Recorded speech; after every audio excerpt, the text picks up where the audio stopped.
Hi friends अस्सलाम वालेकुम।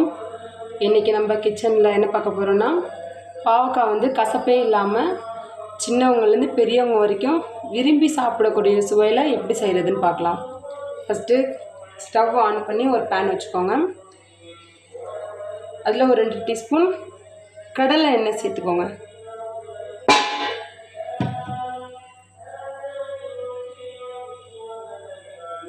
அதில் ஒரு 1/4 டீஸ்பூன் கடுகு நல்லா வெடிச்சுட்டு இருக்கட்டும். அப்படியே ஒரு 1/4 டீஸ்பூன் உளுந்து போட்டுக்கோங்க, வெள்ளை உளுந்து.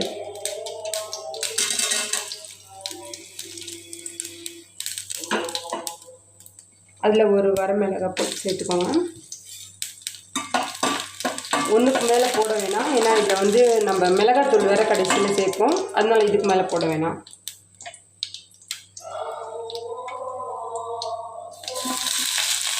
பெரிய வெங்காயம் வந்து ஒரு அரை எடுத்து அதை பொடியாக நறுக்கி வச்சுக்கோங்க. நீல வாக்கில் நறுக்கிக்கோங்க.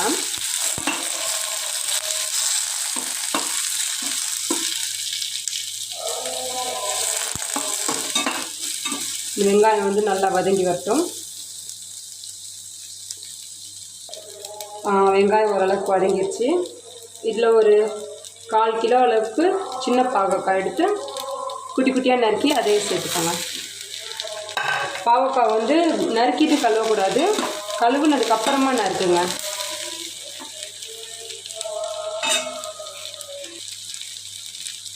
இதில் ஒரு அரை டீஸ்பூன் உப்பு போட்டுக்கோங்க.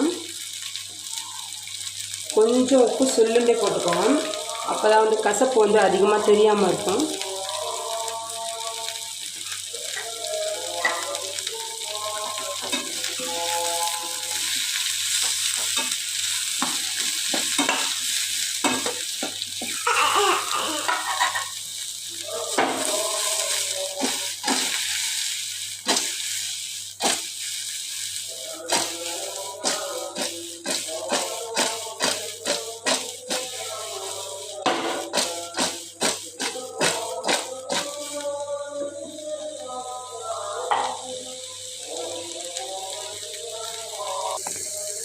இப்போ இதில் ஒரு அரை டீஸ்பூன் மட்டும் கொஞ்சமாக மிளகாத்தூள் சேர்த்துக்கணும்.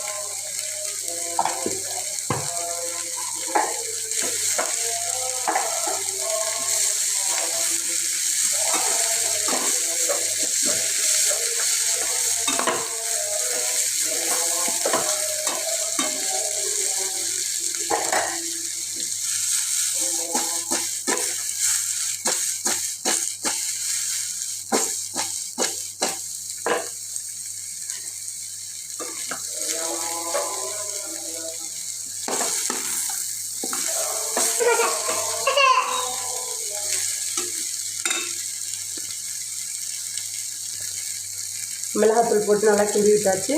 இதில் வந்து ஒரு அரை கிளாஸ் தண்ணி சேர்த்துக்கணும். நான் அப்போ தான் நல்லா வெந்து அந்த உப்பு மிளகாத்தூளும் நல்லா மிக்ஸ் ஆகி வரும்.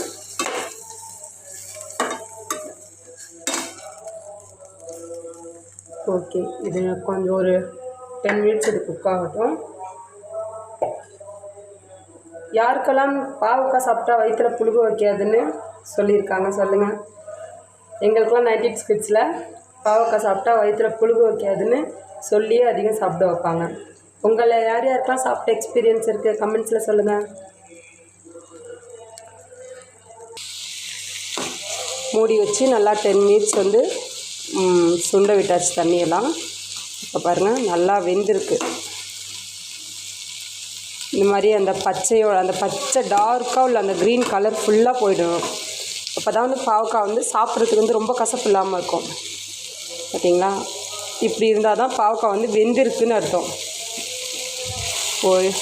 இந்த கன்சிஸ்டன்சியில் அப்படியே ஸ்டோவ் வந்து லோ ஃப்ளேமில் வச்சுட்டு வதத்தில் ஒரு அரை மூடி தேங்காவை திருவி போட்டு கிண்டிடுங்க. நம்ம எந்த அளவுக்கு தேங்காய் வந்து சேர்த்துக்கிறோமோ அந்தளவுக்கு வந்து அந்த கசப்பு தன்மையை மாறி ஒரு மாதிரி ஒரு மைல்டான ஸ்வீட்னஸ் ஒன்று கிடைக்கும். அந்த பாவக்காங்கிற அந்த ஒரு ஃபீலிங்கே வராது. குழந்தைங்கள்லாம் வந்து நம்ம பாவக்காய் கொடுத்தாங்கன்னா சாப்பிட மாட்டாங்க. கொடுத்தோன்னா கசக்குதுன்ட்டு சாப்பாட்டில் அதை மட்டும் ஒதுக்கி வச்சுருவாங்க. அப்படி செய்யும் போது நீங்கள் பாவக்காய் வந்து இந்த மாதிரி ட்ரை பண்ணி பாருங்களேன். பாவக்காயே மிச்சம் வைக்க மாட்டாங்க.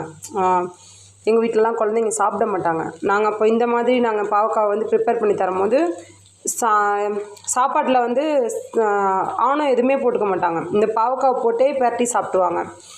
அதே மாதிரி வந்து குழந்தைங்க பாவக்காய் அதிகம் எடுத்துக்கும் போது சாக்லேட்ஸ்லாம் சாப்பிட்றாங்க நம்ம பிள்ளைங்க. அவங்களுக்குலாம் வந்து குடலில் வந்து அந்த புழுக்கள்லாம் வைக்காமல் இருக்கும். நம்ம 6 மந்த்துக்கு ஒன்ஸ் வந்து என்ன தான் நம்ம அந்த பூச்சி மாத்திரை கொடுத்தாலுமே நம்ம இயற்கையாக வந்து இந்த பாவக்காய், கோவக்காய் இந்த மாதிரி கசப்பான ஐட்டம்ஸ்லாம் எடுத்துக்கும் போது குழந்தைங்களுக்கு வந்து வயிற்றில் புழு வைக்காது. அதே மாதிரி வந்து ஸ்கூல் போயிட்டு வரும்போது அடிக்கடி வயிறு வலிம்பாங்க.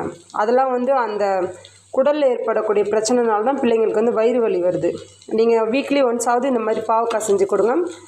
அந்த மாதிரியான கம்ப்ளைண்ட்ஸ்லாம் பேபிஸ்க்கு வந்து வராமல் இருக்கும். ஓகே, நெக்ஸ்ட் வீடியோவில் பார்க்கலாம். பிடிச்சிருந்தா லைக் பண்ணுங்கள். Thank you all.